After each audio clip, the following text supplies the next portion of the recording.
Good evening, it's Saturday the 20th of November and it's just past 6 o'clock, and welcome to our news programme. And as you can see, I'm back in a proper studio this week, and actually I'm in a new studio and hopefully everything is working fine. So we finally got things set up and we're back on track. So starting this week with the headlines. In the news this week, Public Health Dorset reports that after a short period of declining case rates, we've seen case rises again over the past week across Dorset in terms of COVID-19.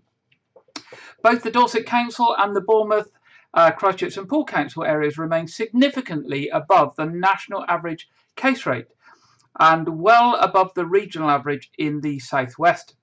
Cases remain highest among school-aged children, but we're also seeing high rates in middle and older age groups.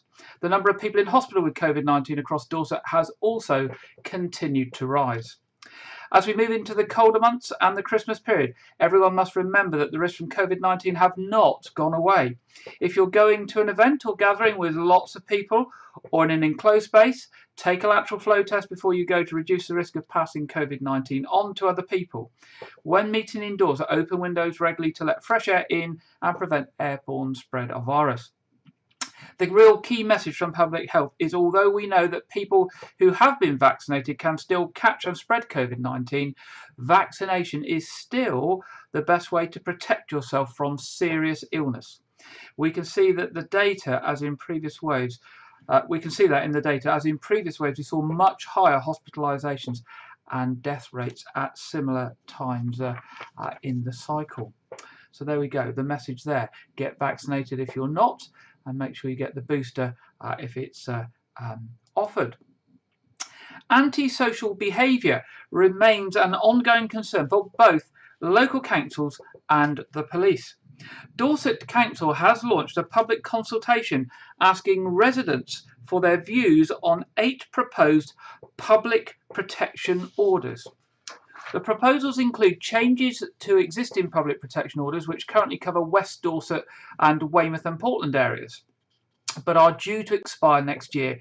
The new orders are set at town level for Weymouth, Portland, Dorchester, Bridport, West Bay and Lyme Regis, and aim to renew and introduce new powers that can be used by the council and partners to address antisocial behaviour. In all 6 towns, a dispersal order is being proposed, which would mean that people engaged in antisocial behaviour could be fined if they fail to move on when asked. The new plan for Weymouth suggests small amendments to the existing restrictions for cycling on the promenade and extending measures around alcohol consumption to more areas of the town. A gating order would also see gates installed to restrict access to Trinity Passage, the area which runs parallel to the main public footpath along North Quay and Trinity Road and has been subject to antisocial behaviour which impacts on residents and the use of Holy Trinity Church there by the bridge.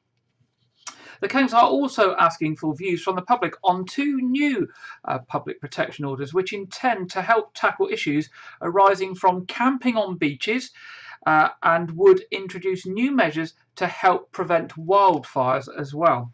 The proposals would restrict camping on beaches in several locations, including Chesil Beach, Weymouth Beach and at Lulworth. The order has been suggested in response to the rising number of people camping on beaches during summer months in both 2020 and 2021. And this led to a significant increase in nuisance complaints, damage to property, accumulation of rubbish and human waste, and destruction of natural habitat. The consultation runs from now until the 13th of January 2022, and surveys for each of those public protection orders can be found on the Dorset Council website at dorsetcouncil.gov.uk/PSPO-consultation. That's dorsetcouncil.gov.uk/PSPO-consultation. So if that's something that concerns you, do pop along to the website and let your comments be known, because then the council will know the depth of public feeling. Dorset and Somerset Air Ambulance are in the news this week again and are delighted to announce that it has been shortlisted in not one, not two, but 5 categories at this year's Air Ambulance UK Awards of Excellence. The prestigious awards, which are sponsored by the BMW Group, recognise the professionalism, excellence and dedication of the air ambulance community across the UK.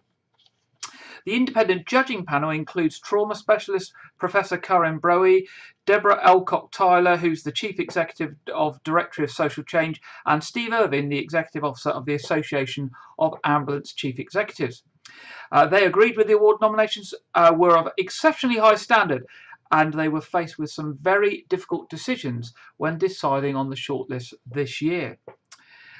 Dorset and Somerset Ambulance's patient and family liaison nurses Jo Petheram and Kirsty Caswell have been shortlisted in the Practitioner of the Year category for exceptional clinical and professional duty.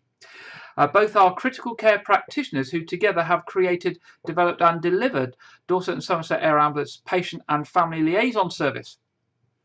Despite the COVID-19 pandemic, their work has not stopped. In fact, development of their service has continued at pace, and they now reach more than 500 patients per year. Jo and Kirsty are two incredibly inspiring women who have both made an enormous contribution to improving patient pathways during the last 18 months. Dr. Phil Hyde, who's the medical lead for Dorset and Somerset Air Ambulance, has been shortlisted in Doctor of the Year category. A collaboration between Dorset and Somerset Air Ambulance and the Wales and West Acute Transport for Children Service, Bristol Children's Hospital Trauma Team and the Southampton Oxford Retrieval Team has been shortlisted in the Innovation of the Year category. The collaboration has led to an expansion in advocacy for children, enabling helicopter emergency medical service teams to formally support time-critical paediatric inter-hospital transport in the South West region.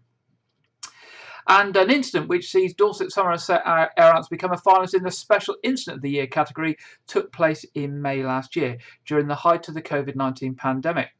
The incident demonstrated an astonishing chain of care in order to achieve a wonderful outcome for a patient who suffered a cardiac arrest while cycling along a disused railway line. It also demonstrated excellent multi-agency working and collaboration between the police, fire, ambulance service and Dorset and Somerset Air Ambulance.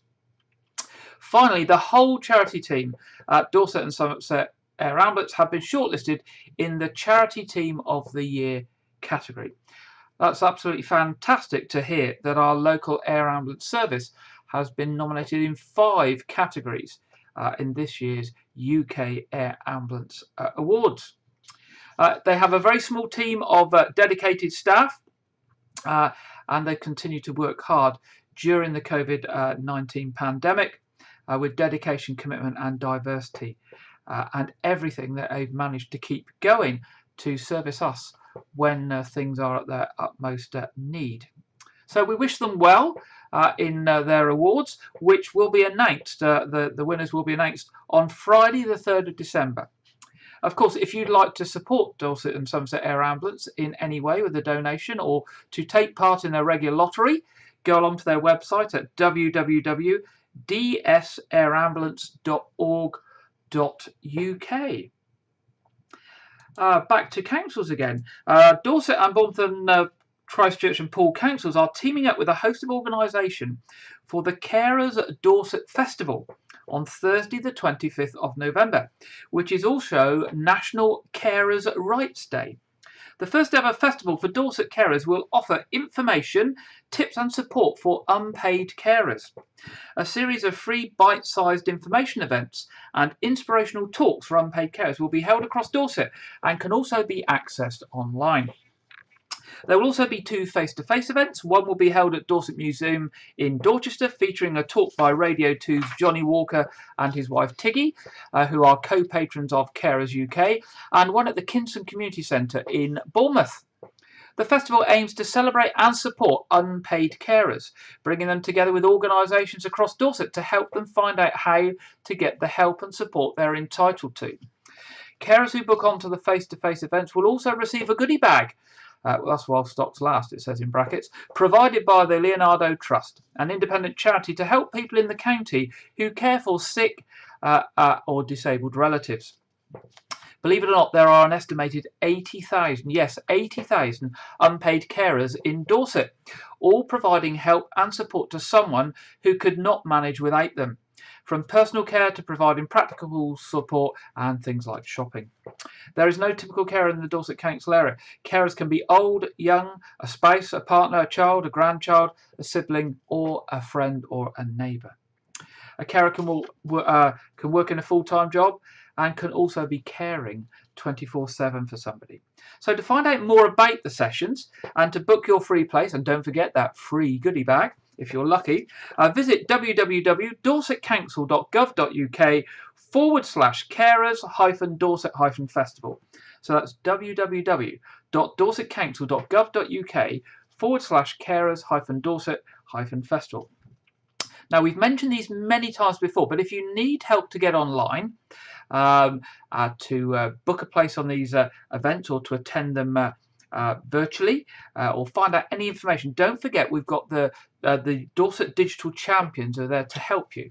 They do work from many of the local libraries across the county, and they do have a hotline 01305 221 048, and they can help you get online or help you with a computer or an iPad or smartphone problems to enable you to access some of those online services, because these days many people and many organisations are just providing services online because it's obviously an easier way to provide and for people to access services. So moving on, let's turn that one off. We've got Dorset Police now. Dorset Police and a few bits from Dorset Police this week are asking for your help. They received a report at 6:53 on Monday the 15th of November of a collision involving a cyclist and a black Ford Focus on the A354 Portland Beach Road. The cyclist, a local man aged in his 30s, sustained serious injuries and was sadly pronounced dead at the scene. The driver of the Ford, a woman aged in her 40s from Portland, was arrested on suspicion of driving offence and is currently assisting officers with their inquiries.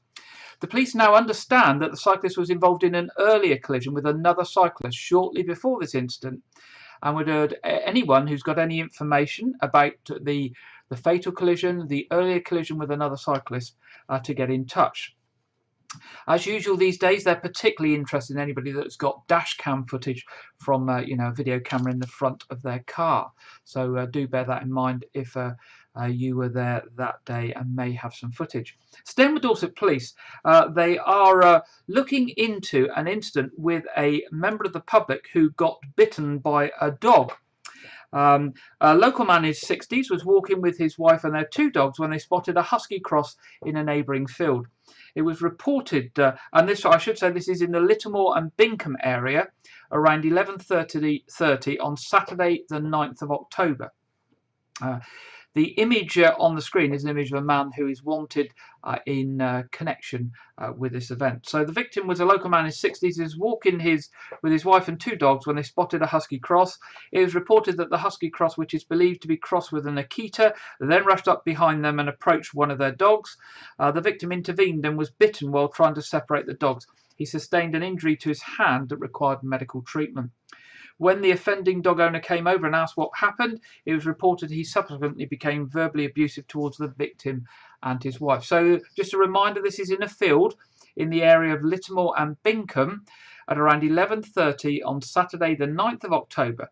And if you were around at that time in that place, or the picture on screen reminds you of anybody, then Dorset Police would like to know. And as usual, you can contact them on 101, or if you wish to do it anonymously via the Independent Crime Stoppers charity on 0800 555 111. Now, also staying with Dorset Police, some good news here. Two men caught dealing drugs in Weymouth have now been jailed. Karan Patel, aged 26, and Grantley Woodall, aged 23, who you can see both on the screen, both from Bournemouth, were sentenced in Bournemouth Crown Court on Thursday this week. Patel was sentenced to 6 years in prison and Woodall received a 2-year jail sentence. A third man involved in the same drug supply offences, a 27-year-old Maxence Pierre Bonte, failed to appear in court when required and is currently wanted by police. They believe he may have left the country, but if you know anything about his whereabouts, or you see him, if you know him, don't approach him, and do please call Dorset Police, who will no doubt be pleased to hear. Moving on, a fundraising variety show to raise cash for local community groups and good causes has been given the green light to return this year after it was cancelled last year due to the COVID pandemic. Weymouth and Portland Lions Club annual variety show is set to take place on Tuesday, November the 30th at Weymouth Pavilion with curtains up at 7:30 p.m. The acts this year include Let's Dance, Tamara Constantine, Wessex Musical Theatre, Decadettes, Anna Norman, White Ukadelics and Replay, and featuring special guest star Ben Waters. Lions Club President Kevin Brooks said, after a very difficult year, it's a great relief that we're finally able to get back doing what we all love to do as Lions, and that is serving people. At the end of the day, we are all just ordinary people doing amazing things. Lion Club show chairman Norman Stagles said, this year's lineup is as strong as ever. As a club, we are grateful to all the artists, performers, singers and dancers for giving their time for free for the benefit of their community. So thank you to all of them from us as well. Tickets are priced at £5 each. They're available from the Pavilion Theatre box office or the Pavilion website, and we will be giving you those details later in our What's On section.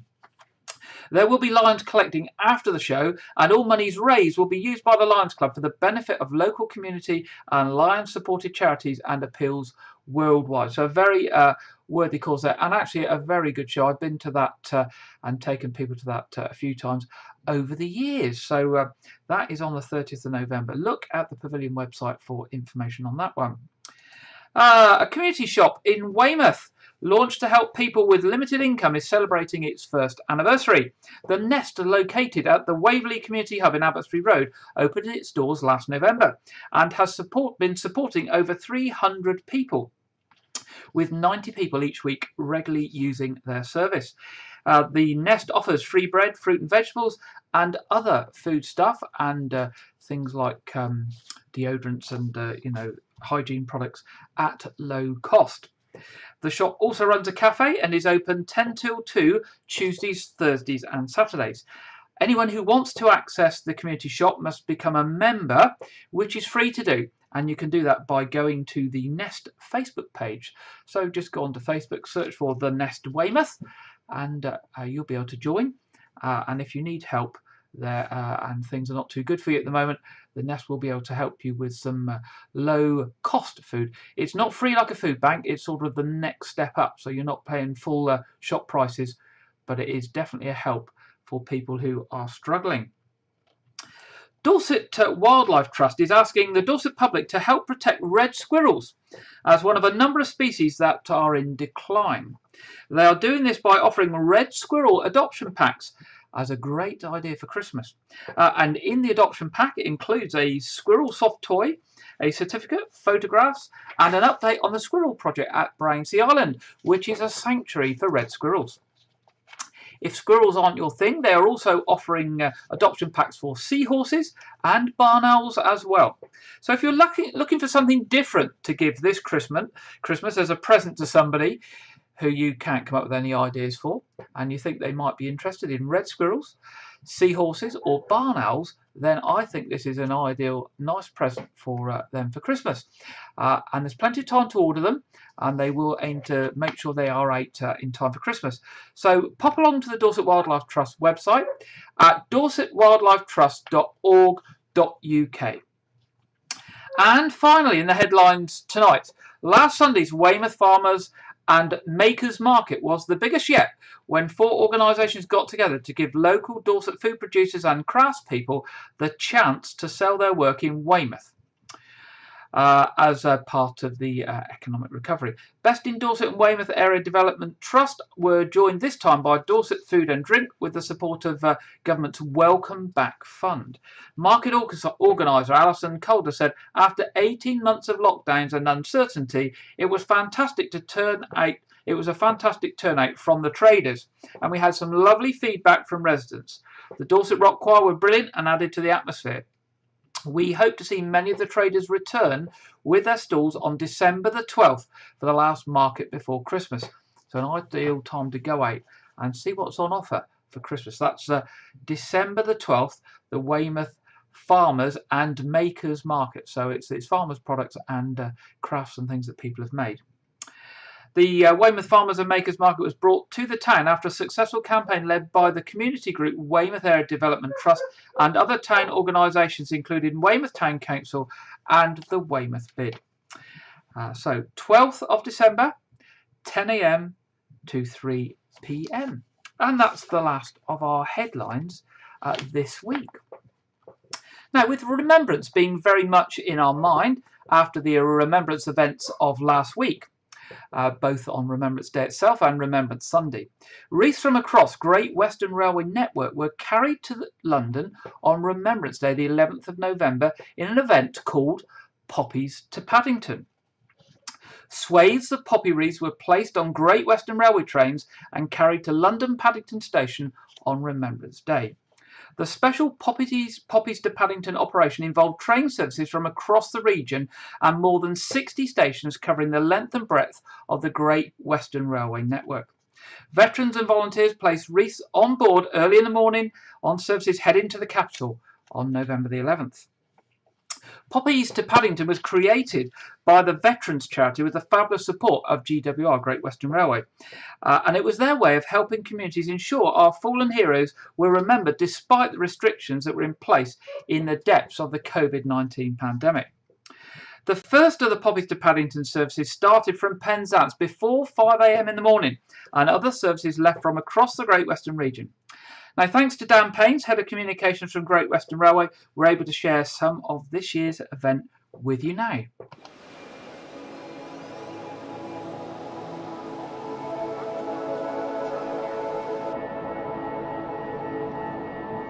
Welcome everybody to this service of remembrance at Paddington Station. It is good, is it not, to be able once more to gather in person for this act of remembrance.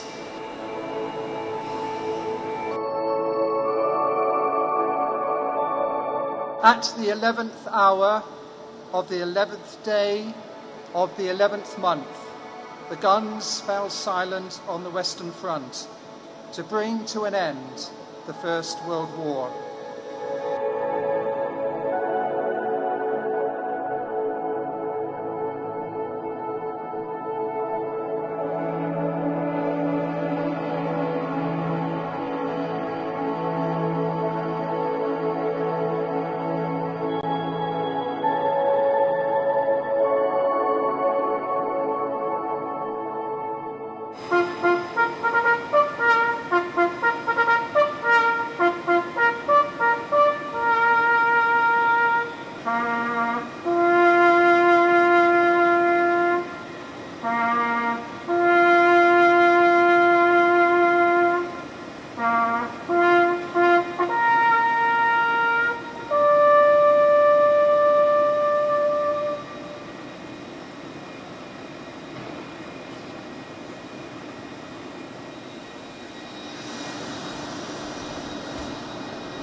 There we go. What a fantastic way to get wreaths from across the region to London on Remembrance Day. And thank you to Dan and everyone at Great Western Railway for a touching way for many people to mark remembrance at this time.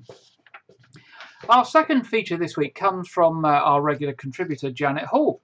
And this week, Janet's going to be looking at a couple of books. And maybe as we're in the run-up to Christmas and you're thinking what to buy people for Christmas, and I always struggle with that, I'm sure a lot of you do as well, that maybe a book is a good present to buy, and maybe these books that Janet's reviewing this week might be of interest to somebody you know.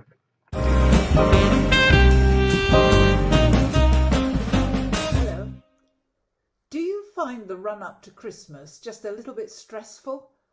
If so, I have two books which might help you calm things down a bit during Advent. The first of these is Morville House by Catherine Swift, which is our book group choice this month. Now, if you usually choose a book because of its gripping storyline and fast-moving plot, this month's book may come as a surprise. It isn't there to excite you so much as to calm you down and help you get back into tune with the rhythm of the created world. It's the story of how the writer Catherine Swift remade the garden at Morville Hall in Shropshire. Even if gardening isn't your main interest, you will find wonders in this book because she writes so beautifully. In an allusion to the monastic past of the house and grounds, the structure of the book is based on the hours of the divine office, the daily rhythm of worship followed by monks, starting with vigils and ending with compline. This rhythm has a very calming effect on the reader, who can set aside the busyness of the day and relax into a calmer way of living. It guides us through the days and the seasons in Swift's garden. But she also takes us through the history of the house and grounds and also through the past of Shropshire, the locals, and a lot about her family. There are memories of childhood and her difficult relationship with her parents, but there's also a lot of light-hearted detail. Unlike many of you, I am not a great gardener, but I do love gardens, and this book conjures up the peace and the rhythm of the garden as it changes through the seasons of the year. A very good read indeed. The second book is my choice, and incidentally the Archbishop of York's choice, as an Advent read. It is written by Robin Wrigley Carr and is a series of meditations for Advent from the work of Evelyn Underhill. She was a beloved spiritual writer who believed that God doesn't just come to us at special times, but is always coming to us. How do we recognize his coming and make ourselves open to him? In this book, Robin Wrigley Carr shares a series of meditations and explores the nature of God's coming. It skillfully weaves together Underhill's writings with psalms and short prayers. It will help you find space to deepen your relationship with God, but more than ever, it will help you to understand how you fit in to God's creation. At the end of each chapter, there are discussion questions to help you get deeper into the subject. If you do want to read it, it might be nice if a group of us got together to discuss it over Advent. So if you were interested, please let me know. And don't forget, we have our fellowship book group on January the 4th in All Saints Church at 2:00, when we will be discussing Morville House. In between, have a peaceful Advent and a good read.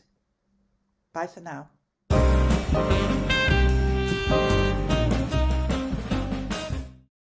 There we go, a couple of books there from Janet, one quite spiritual and sort of reflective in the Advent period, and one a little bit different.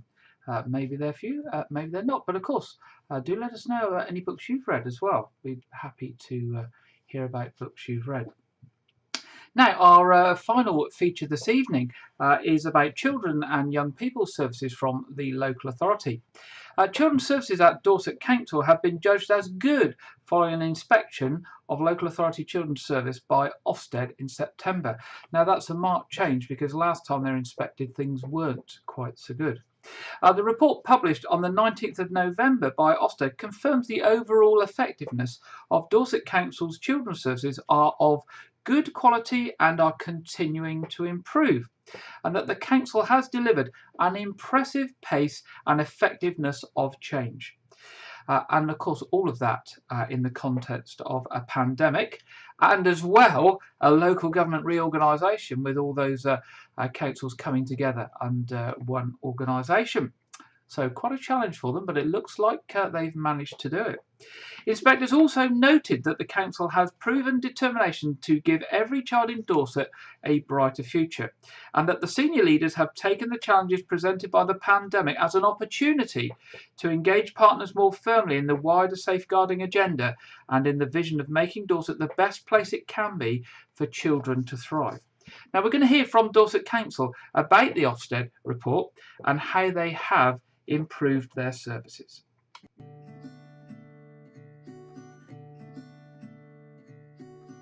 We have had the most fantastic news from Ofsted. They have rated our children's services as good, and that is a very significant piece of news for us. It's such an important outcome for our staff. It is such an important acknowledgement. The journey for Dorset Council, of course, it starts in the roots of the old Dorset County Council organisation back in sort of 2015-16.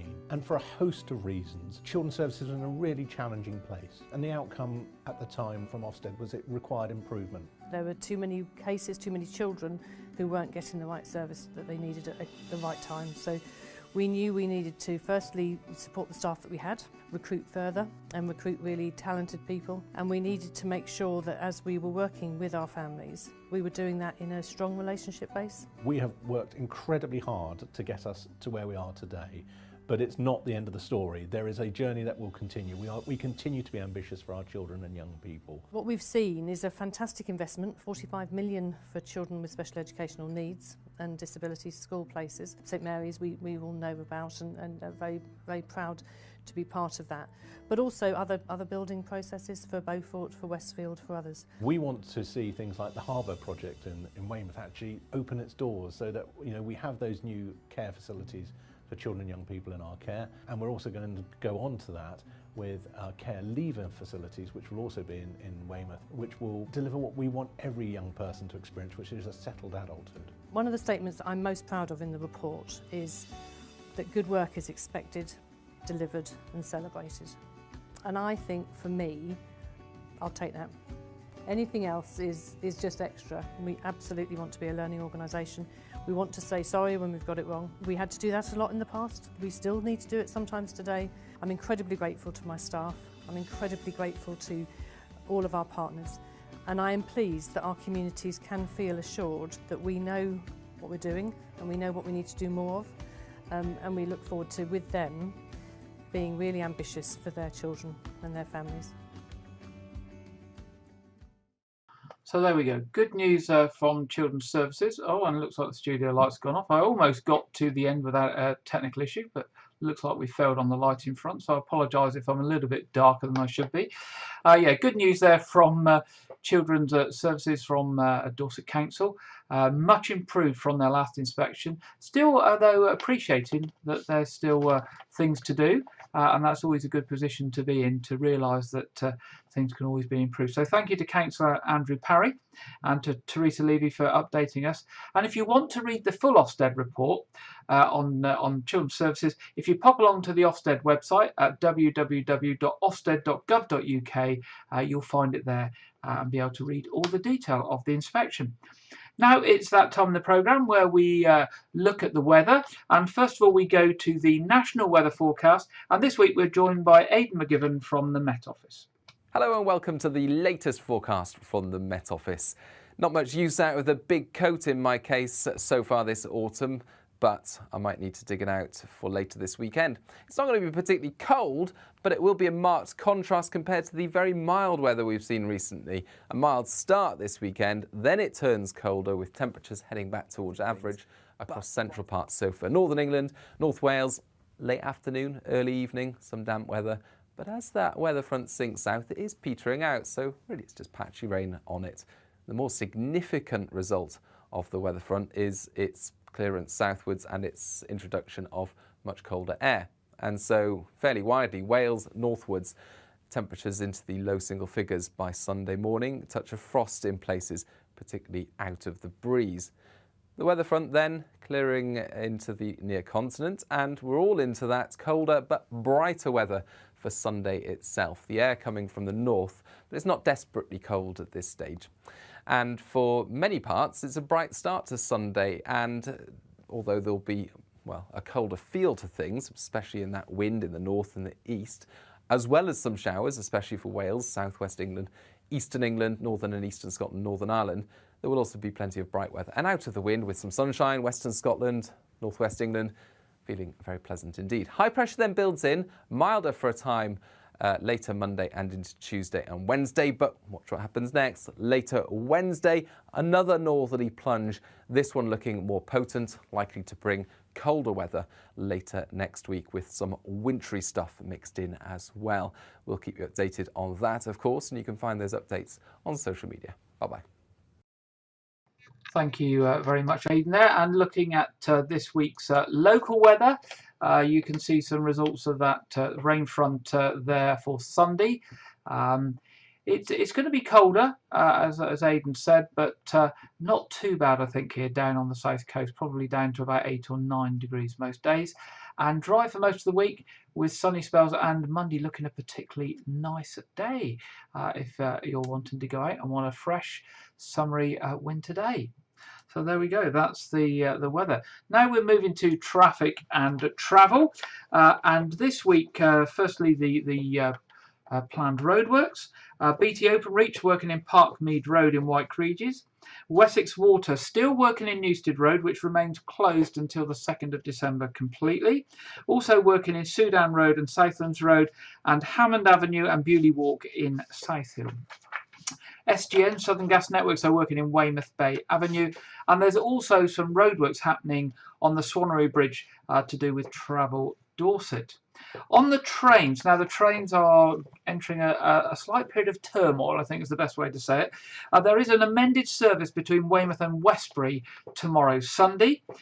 Buses are replacing trains between Yeovil, Pen Mill and Weymouth from yesterday, Friday, through to next Friday, the 3rd of December. Sorry, not through to the following Friday, that is. I think that's actually 2 weeks through to the 3rd of December. There are amended services in the Southampton area and also further bus replacement services in other parts of the local network. On Southwest trains, there's an amended service to London Waterloo all weekend, and between Weymouth and Bournemouth between Monday and Friday this coming week. So do be aware of that. As we move on, there are more works and more bus replacement services, certainly up until the beginning of December. So the message is, check for further details before travelling, because your journey may take significantly longer than it normally would do. Moving to our What's On, advance notice that Sunday the 5th of December, White Regis Christmas Street Fair, White Christmas, will be on in the square, so the top of White Regis will be closed off. If you're interested in a stall, and you haven't already booked one, Kate Weller, who's one of the local councillors, is actually the coordinator. But if you email us here at our news studio, news@whiteregis.tv, we'll put you in touch with Kate, and she'll let you know whether there's space for any stalls and what you need to do. Grand draw tickets will be on sale from this week. Again, if you'd like some grand draw tickets for White Christmas, you can email us at news@whiteregis.tv, or you can pop in to us at 118 High Street, White Regis, where we have tickets available for sale. So that's either email us news@whiteregis.tv or pop in to 118 High Street, White Regis, and we will have tickets available for you. Shows at Weymouth Pavilion coming up in the next couple of weeks. 20th of November, Mercury and the Ultimate Queen tribute. 25th of November, that'll be the day Christmas show. 28th of November, Fairy Tale of New York. 30th of November, as we mentioned earlier, is the Lions Variety Show. And on the 2nd of December, Dire Straits. So box office number for Weymouth Pavilion is 01305 783 225, or pop along to their website and book tickets online at weymouthpavilion.com. A few things coming up at the Noth.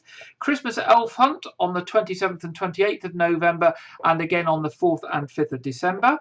They have an escape room operating at the Nose on the 27th of November, an artillery firing day on the 28th of November, and Weymouth's Christmas Steampunk festivities on the 4th of December. And on the 20th of December, Picklebottom the Elf is doing a Christmassy show. Pop along to the Noathort website, www.noathort.org.uk, for more details. Again, this week we don't have a film to review. There's no new films coming out yet. And not wanting to repeat things, we've covered all the new films that we're able to cover, but hopefully something will come in this week for us to cover next week. So that really brings us to the end of another programme. They come around quickly and they disappear quickly when we're doing them. But just to remind you that tomorrow, services are at All Saints Church at 8 o'clock and 9:30. The 9:30 will be live streamed, and an 11 o'clock service at St Edmunds. Now, normally on a Saturday night, we have a live quiz programme. This week, there is no live quiz programme online. There is, however, a quiz in the Memorial Hall tonight at 7:30 p.m, which I'm the question master for, and that's why we haven't got one online this evening. There may be a few tickets left. If you would like a ticket for that, or you have a team of 6, do email us really, really urgently, and we'll see if we can pick them up.